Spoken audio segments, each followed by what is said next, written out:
So my last video was basically just me talking about things you guys said you wanted in AC Valhalla, and that got a ton of comments of other things you guys wanted, seemingly not just in Valhalla, but future games that range from more niche things to more major ones, and I really enjoyed reading these, and it got me thinking about a classic question you'll often see in the community, and that's about people's perfect AC games. Of course, this isn't the perfect AC game, just mine, and again, I would be interested in hearing your guys' thoughts on this, but here's just my personal perfect Assassin's Creed. So the first thing, and usually the main one, that comes about in these types of discussions is the setting, but so long as it's set between 47 BC and let's say 1850 AD, I think there's far more important things, although that's not to say the setting isn't important. The Dutch Golden Age, for example, sounds brilliant.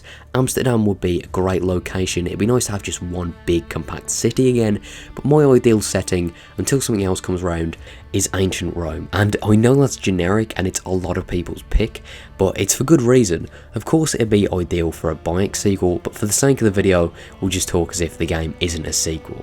Of course, I don't know exactly what Valhalla is going to do in regards to the Hidden Ones and the Assassins and that crossover, but I feel as if the way to go now, and the way things should have gone after Origins, is that we get to see exactly how we went from the Hidden Ones to the Levantines, and Ancient Rome can bridge that gap, and even if more of that development is explored in Valhalla, and I'm sure it will be, I still think it'd be great to see more of the Hidden Ones, as well as maybe some flaws in their ideologies that the Levantines would amend. As well, I love that the setting is dense. Density is something I always bring up on the channel, and I mean that in two senses. In the sense that the world itself is densely packed in, as well as being dense with content. It's all well and good being trapped in this urban maze, but it needs to be filled with content too. First of all, let's talk about literal density. From recreations of ancient Rome, you can see it's very closed in, and that's great. When you put together these very tight alleyways with a city that's a cultural hub of the world that's very highly populated, I get this image in my head of you going through this alleyway and having this claustrophobia and this feeling you do not belong and that you're an outcast, and that feeling that the world's against you basically, and I really like that. That then opens up a lot of opportunities for social stealth, but also for traversal, and with that feeling that you don't belong on ground level, as well as the city just lending itself to parkour, you've got a lot of motivation to then use that parkour, and I want the system to be fun enough in itself to encourage that, but I also do think it'd be cool if there was thematic reasons for you using parkour a lot. I think one of the biggest parts of a good parkour system is freedom. I never want to feel like I'm glued to a wall or as if I weigh a ton. I'd want a certain level of responsiveness, fluidity, and if you have those two, and only if you have those two, a nice cinematic look. For me, the parkour of the first 4 games is where I feel the most free and fluid even. Despite not having the most advanced animations or the highest and furthest jumps, what you do have are options. Things like climb leap and back ejects, breaks in your climbs. It's not a system that I ever get frustrated with because it works. And at the same time, if you do have that, and those two things should be the focused freedom and responsiveness, maybe some of the flashiness of Unity would be nice, but it does need that functionality and that fluidity first. I don't want to be able to just hold up on the analog stick and have the work done for me either. I want climbing a building to actually engage you in some sense, and for it to feel like you're actually scaling something rather than just being on autopilot. While we're on gameplay, I might as well talk a bit about the combat. There's lots of things from various combat systems I really like, but none of them have really been perfect, I wouldn't say. Brotherhood and Revelation's combat system was my favourite, but the issue with those is that you end up being a total sponge. Even with the addition of Janissaries, I don't really think on either of the spectrum, neither us or our enemies should be able to just take 10 stab wounds and shake it off. To me, being an assassin isn't about being a 300-pound 8-foot brute either. I don't want to fight like the Mountain. I want to be quick, powerful and slick, but because of that, I also think we should be fairly vulnerable to attacks. I think we should be able to absolutely tear through guards, but have the knowledge that if we make one false move or get knocked off balance, it could all be over for us. And then to balance that swiftness, I think there should be big groups of guards, again, to add to that daunting feeling of the world being against you, but also so you can't end a patrol of what would be 4 guards in 10 seconds flat. I feel a system like that would keep some difficulty and maintain a bit of tension, whilst also allowing you to feel really cool and like an assassin. And with you being this offensive powerhouse, but also being fairly vulnerable to enemy attacks, I think that plays perfectly into stealth and would really push that not just as a viable option, but in a lot of cases a preferable one. I think it should really run with the idea that the assassins are at their their best as silent killers. Things like headshots with any weapon or hidden blade kills should be instant. A lot of people defend the decision of taking out stealth insta-kills by saying it was better for difficulty, but I disagree.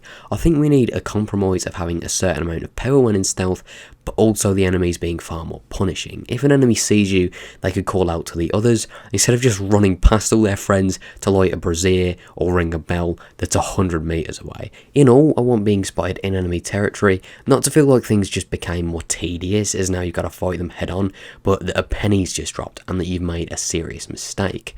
You could probably have gauged by now I don't really want this to be an RPG either, and that's not to take away from Origins or Valhalla, but I feel like what the series needs more than anything right now is a defined sense of identity, as Ubisoft tries to market their games to a larger and larger demographic that at times seemingly encapsulates everyone but fans of the series, regardless of the game's actual quality. This idea of what Assassin's Creed is slowly becomes more and more diluted. A decade ago, less than that even, people would look at AC, this fairly new, innovative series, and say, right, that's what I want to do, because there was simply nothing like it, and now it feels very much the other way around, and part of that is why I'm so hyped for Valhalla, as it seems the series is sort of reverting back into its own identity to some extent. When a series that's cultivated a huge dedicated following over more than a decade completely detaches itself from its own very strong sense of identity, it's not only detrimental to the quality of the games, but also the community and what they want from the games. So my solution to this is to look at the series' 10 commandments that were written 10 years ago and follow those. Naturally, it's important for a series to evolve to avoid becoming stale, but these 10 things are really at the heart of the series and can be kept whilst continually growing. Hidden blades, modern day, hoods, general philosophy, stories being told in a set history, all of those things should be a given in any Assassin's Creed game. I also think the game needs a strong connection to the game before and after it. From 2007 to 12, there was an overarching narrative with the modern day, and whether you were playing as Altair, Ezio or Connor, you knew what you were doing was important and would feed in to a grander narrative. And after 3, we lost that really, and even with Layla, now that there is a modern day protagonist that carries over, the story kind of doesn't, as after Origins we just skip to Odyssey, and after Odyssey we're presumably going to skip to Valhalla, jumping from 2017 to 2018 and presumably 2020, rather than just having one narrative that feeds through all of the games. Like, there's just going to be holes between each of them and they're not going to feel very connected, which is a point of the modern day. I'd just say scrap this modern day with Layla and have a go at something new, which I'm sure they'll do with the next gen game anyway, but I'd much rather start from scratch than try and build something off of what we've got now. It should be important to the game, and there shouldn't be any tie to it where it feels like the game would genuinely benefit from not having the modern day. It's a pillar of the series, and when treated that way, the series is going to do better. Anyway, that's getting far more into the grander series rather than just this one game, so I'll get back on track. I think mission structure is important with any game, and I'd like a lot of variety. I'd love for black boxes to come back, albeit improved from Syndicate and Unity, which I think both of those games, especially Syndicate, did a good job with. I'd like if we didn't have a cutscene at the start telling us where every opportunity is, and instead would just let us find them for ourselves. Set pieces as well are a must. We've lost them in the last few years, but I'd really love to see them back. I'd also want missions where you learn a particular skill. I much prefer getting a new weapon or ability in a mission, or even side missions, as I think getting something in a mission with some narrative reasons to it is far better than just using a menu. In terms of the side content itself, that sort of brings me back to that metaphorical density of having things to do in a world.